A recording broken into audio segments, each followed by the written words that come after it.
Earthlings. It's part 2 of my 2-year delayed birth certificate for my daughter. So, because, you know, I had her at home, and then Kansas Vital Statistics was mad about it. Salina Regional was mad about it because they didn't get money for me having a baby in hospital. And I didn't have to pay anything to have a baby. Actually, what did I spend on having a home birth? I didn't pay for a doula, because that's really expensive. Doulas are. Actually, to pay for a doula is less expensive than to pay for a hospital birth. But I'm a broke mama, so I don't.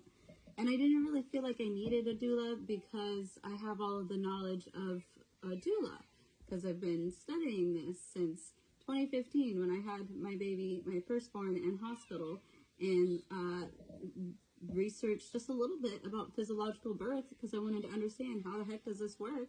And then I was like, okay, this seems fairly simple. I mean, all right. And then I went in the hospital and was not expecting everything the hospital does. That wasn't taught in physiological birth, like from what I learned. And so then I left the hospital feeling really confused about everything that happened, and I spent many more years realizing a lot of things that should have never happened, and how my birth was sabotaged by hospital interventions, and that I had like PTSD from that. I had postpartum depression from that. So when I got pregnant again, I was like about 5, 6, 7 years later, which is right on time. I always said I wanted to tell myself that by the time I had another baby, I wanted my last one to be able to make his own bowl of cereal and wipe his own ass. And so it was perfect timing for me. But anyways, I'm going to be having my 3rd baby, and I've been labeled as a high-risk pregnancy because of the teratoma dermoides that exists in my ovary next to my viable pregnancy. So, however, I don't believe that really makes me high risk. What would be risky is if they gave me Pitocin and things like that. That would be riskier than me just, you know, letting my body do what it does and not disturbing the process. But anyways, vital statistics, regardless of all of the information that I knew, and I knew that I was making the best choice for my body, for my baby, and for my family to have a baby at home. I was not expecting it to take 2 years to get her birth certificate, about 2.5 years actually. So, part 2, and there's a full series all about this on YouTube and here on the talk. So, go check out the playlist or collections folder, depending on what platform you find this on. And so once we went into the delayed certificate, which happens after 6 months, this is the paper they sent me. I'm going to read everything that this yellow page says that Kansas Vital Statistics sent me once we went into the delay, which it goes from, oh, just applying for a birth certificate to now it's a delayed birth certificate. And when I did finally receive it, I compared it to my son's birth certificate, which was filled out in hospital and then mailed out to us, and it does look different. And at the top, I'll show it at the end of this series, it says delayed birth certificate on her official birth certificate, and it does look quite different from the one that you would usually get. So this paper says right here, the yellow one, the enclosed delayed certificate of birth, and I will speed this up to a 2. I have the words on screen. Follow along. The enclosed delayed certificate of birth form is used to record a birth that occurred in Kansas and that for some reason has not been filed with the Office of Vital Statistics. If you are now 65 or older and are required to submit proof of age to qualify for retirements, we recommend that you first contact your yada yada yada. Okay, so that does not apply. Okay.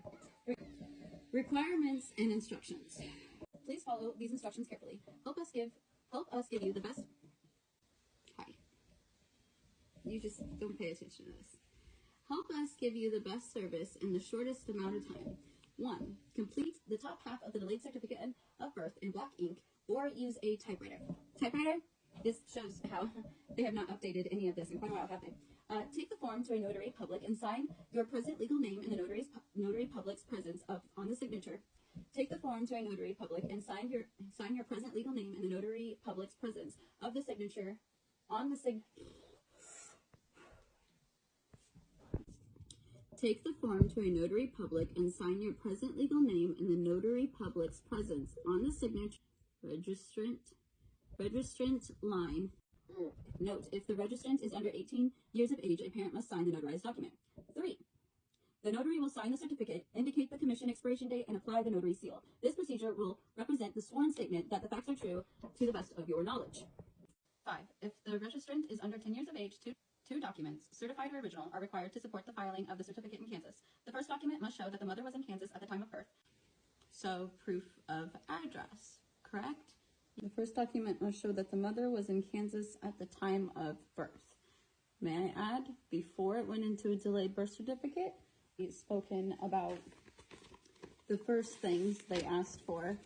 There was a list of 4 things to a delayed birth certificate because we had to argue with the hospital to give us a paternity consent form.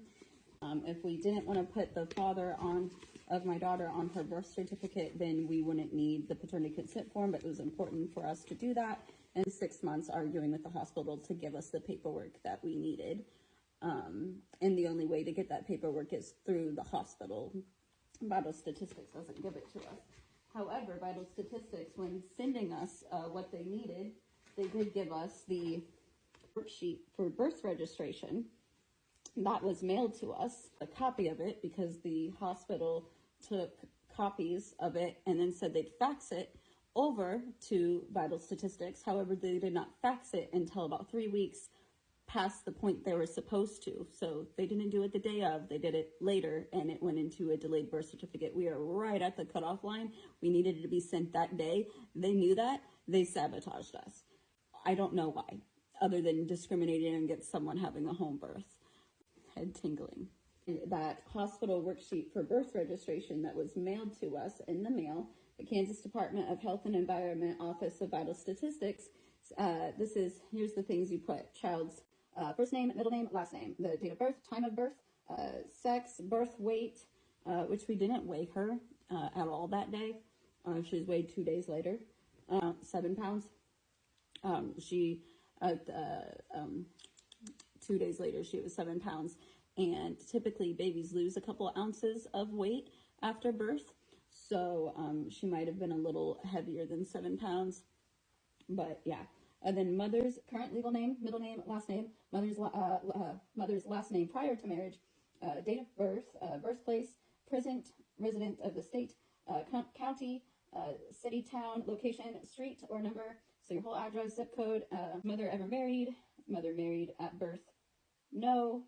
If no, has paternity acknowledgement been signed? At the time it had not been signed. That's the paternity consent form, but here down below it says father's current legal name, middle name, last name, date of birth, place of birth, address for the father, place of birth. There is 5 options for place of birth: hospital, clinic, doctor's office, freestanding birth center, and then the option for home birth, and then there's the option for other specify. If home birth was delivery planned at home, yes.